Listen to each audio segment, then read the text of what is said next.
शाम का वक़्त था, बच्चे खेलने के लिए बाहर निकल गए, वंश थक गया था, वो सो गया।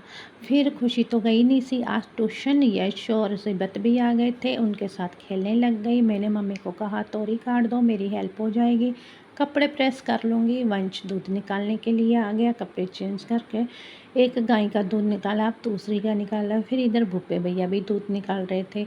अलग-अलग कैन इसलिए रखी हुई है कि अलग-अलग डेयरी में दूध जाता है।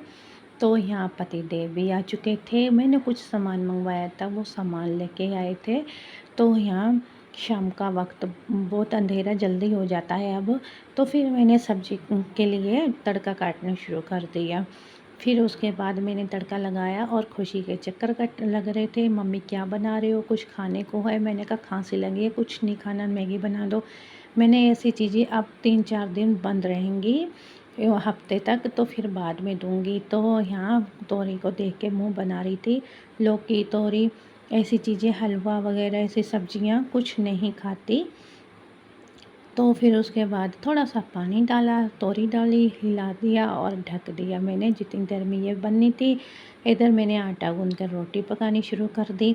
थोड़ा अंधेरा ज़्यादा हो गया था, तो फिर बच्चे कह रहे थे गरम-गरम उतारना मम्मी।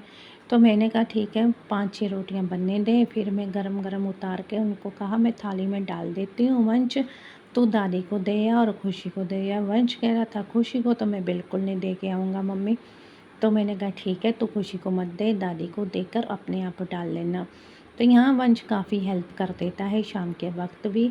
तो फिर इधर अपनी दादी को दे के आया और फिर मैं अपने लिए डाल दी थी, खुशी को मैं दे आई थी।